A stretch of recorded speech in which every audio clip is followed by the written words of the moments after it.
Okay, half a minute, and then let's everybody sit down so we can finish up and move into the reception and dinner eating time.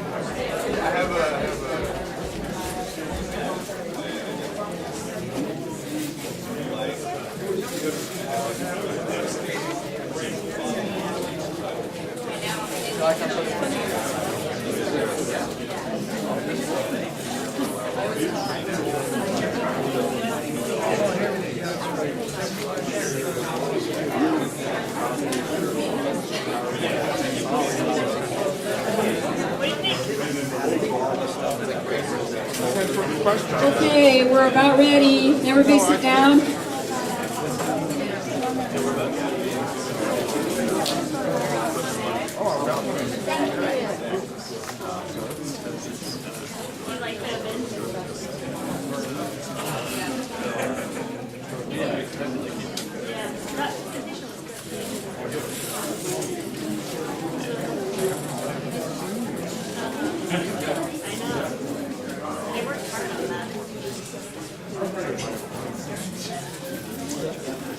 Okay, we're on the home stretch here.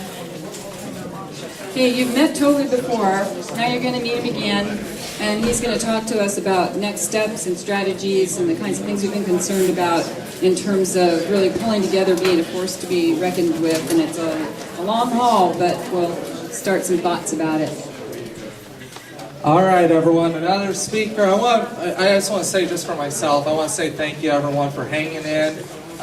We've heard a lot. We've learned a lot. But I want to talk about next steps. And first of all, we had earlier Shawnee tell us about the housing, what's happened over the last 30 years.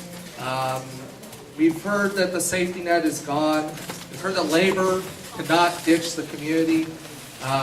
We heard about labor's 483 that waged a campaign against cuts, and we fought back against a lot of cuts. But we know that the cuts are going to come again next year. We know that we didn't solve anything, but when you fight, you can win.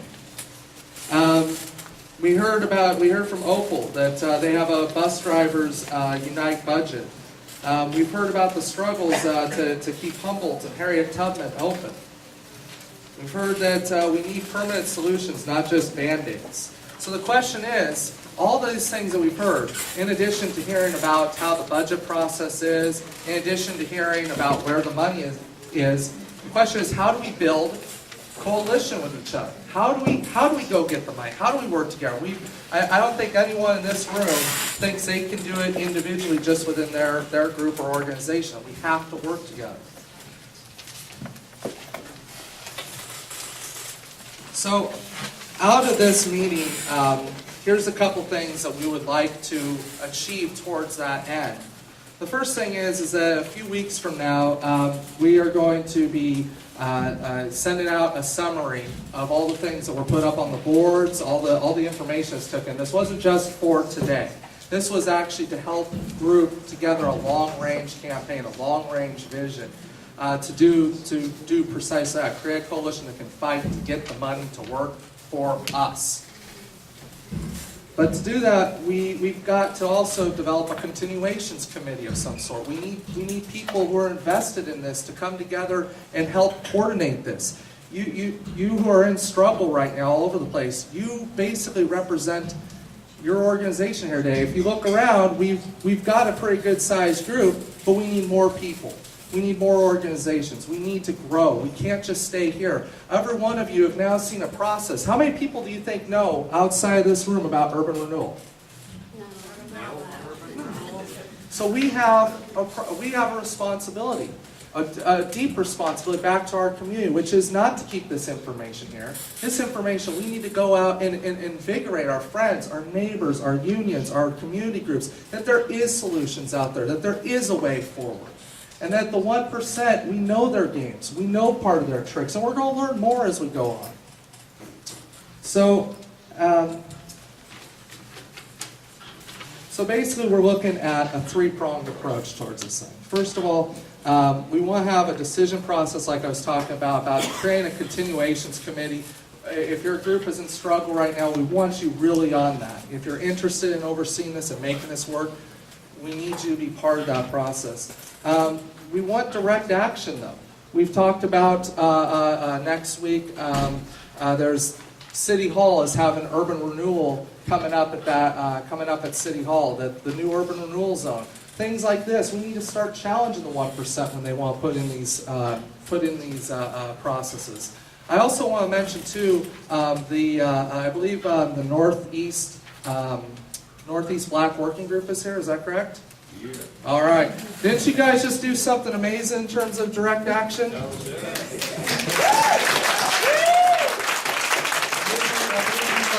Somebody back into their home? That's the type of thing.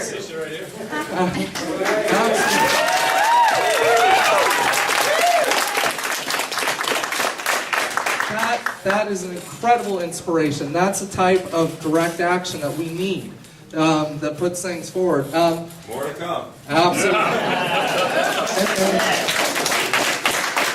I just want to say also, this is not going to be won tomorrow or the next day. This is a long-term challenge, and we need these type of victories to keep us growing, to keep us going. We need to keep Humboldt and Harriet Tubman open.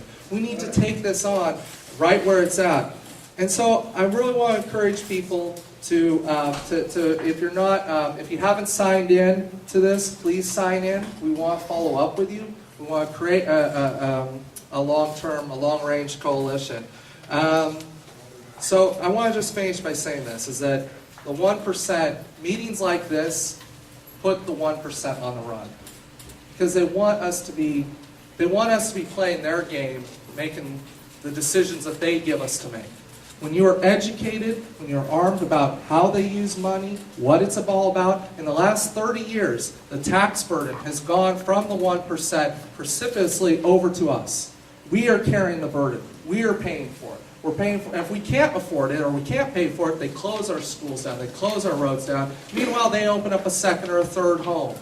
The money is there. We have to go get it. And there's been ideas thrown out there, possibly ballot initiative processes. There's things that we can do. Whatever that fight is, we need to be there and support. We need to be there in educated mass. So I want to turn it over to Trudy now to describe the walk and vote. Thanks. First, before I forget it, Toby, you may have already said this, but it's late, so I'm not thinking as well as I might. But you can, if you're interested in continuing with the Continuations Committee, as we're temporarily calling it right now, then you can sign up over there where Lisa is at the table and with your phone number and email. The walk and vote, which I mentioned earlier, is a chance to go around to the things you created. I mean, you made great reports on the table group number 2, and we left the 3 inches or however many it is on the charts so that people can walk around and whatever resonates with you, put a check mark on that. So when we do the summary, we can get kind of a reading of what's really standing out for people. And we have, what do we have? We're here. We can be here until 6. There's still food in there as far as I understand. Michael. Just let everyone know that Occupy Food and Garden Group did the food. Right.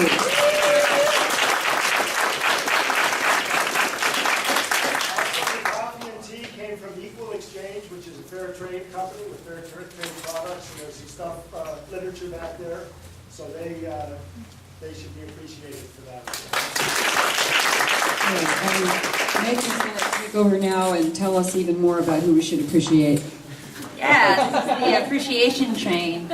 We couldn't have had this assembly, and we couldn't have come out with these amazing ideas if it weren't for the folks who came out on a Saturday.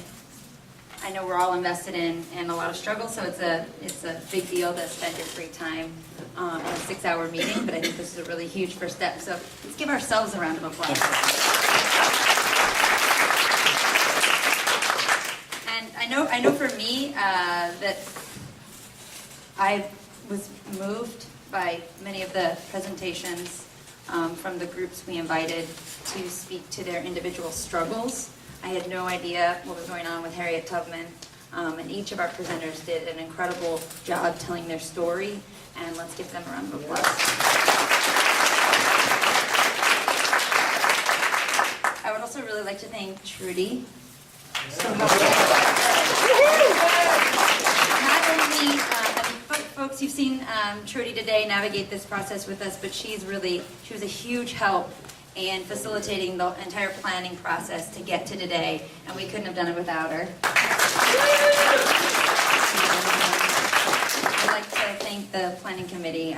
I just got invited to be involved in today's welcome and thank yous, but these guys have been working on it for 6 months, so thank you very much. Everyone helped with logistics. I feel like today really went smooth. We went a little over time. We got a lot to say, but that's no big deal. But thanks for everybody who was crossing the T's and dotting the I's to make today happen. And I'm almost done with thank yous. The Unitarian Church, always opening their doors to community events. It's incredible. It's great to have this space. It's great to have all the tools we had today, all the materials. And for that, actually, and I left it over there, but I'd like to pass around the donation box if folks have some change to spare. Today did cost money for the organizing group, and we don't have a budget yet. We're working on that. So, Ann, would you mind passing around the donation box? And Lisa. And Lisa. Oh, I'm sorry, Lisa, thank you. And Lisa's been helping chase down people as they're leaving, getting them signed up on the continuations committee, so that's fantastic. So we're passing the hat. In your folders, you have feedback forms. This is really important. Today is, as we've said 7 different times, today is just the first step. So we're going to be debriefing this and how this went, including that feedback into our next step. So please take the time to fill out those evaluation forms. And then if you have time, stick around. We still have a reception area going on. We'd love to get to know each other better individually. And if you feel like it, help us clean up. Thank you. That's also a warm meal in the back. Oh, and there's a warm meal in the back. That's fantastic. Thank you, Michael. Okay, we have one more announcement. Okay, so at Harriet Tubman we have a news network called the Tubman News Network. It's on YouTube if you look it up. But we are also hoping that anybody who's interested here or anybody that you might know, we would be really, really happy to interview your organization or a representative from your organization, because this is a news network that we want to expand for the entire community to use, and not just for our school, but it's started there. So if you want to be on it, then please come to our table over there and give us your information. Thank you. I want to give one final note of thanks to Lisa Neef for pulling together all of the logistics team people and the many people who pulled together all the details, so many last minute details of doing something like this, and so I really feel grateful to all that coordinating help and people who are really able to serve in that way. So thank you.